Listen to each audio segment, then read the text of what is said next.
Asbestosis is a respiratory disease caused by prolonged exposure to asbestos. It causes diffuse pulmonary fibrosis. The disease starts when a person inhales asbestos fibers.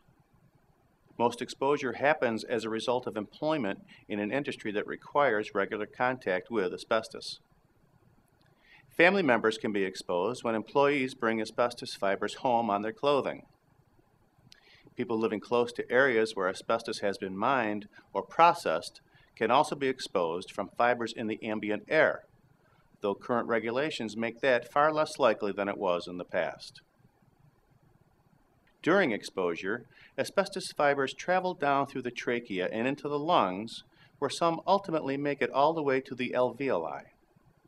Alveoli are little pockets in the lungs where oxygen is taken into the bloodstream in exchange for carbon dioxide that is then exhaled. When the asbestos fibers get into the alveoli produces cells called macrophages, whose job it is to keep the tissue free from foreign substances.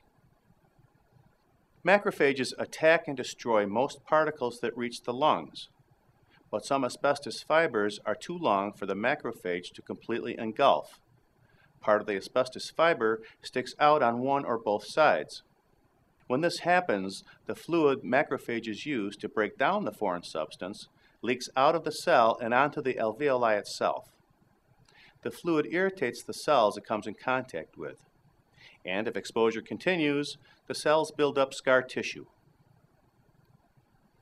As the scar tissue covers more parts of the lungs and becomes heavier, it makes the exchange of oxygen for carbon dioxide in the alveoli less and less efficient. The scar tissue also reduces the flexibility and elasticity of the lungs, making it more difficult for them to expand sufficiently to fully inhale.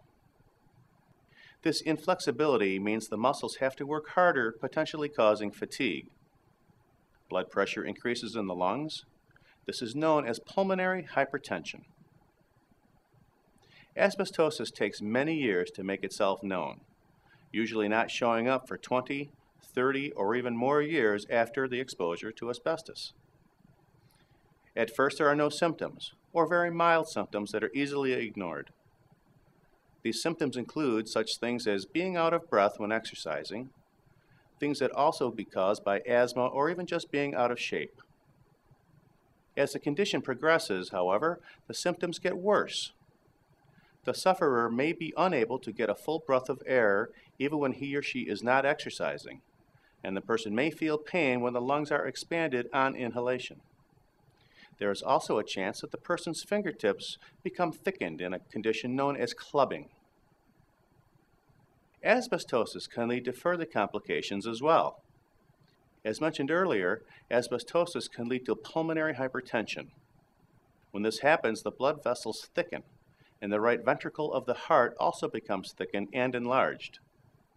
This is called cor pulmonale. Cor pulmonale can lead to a failure of the right side of the heart.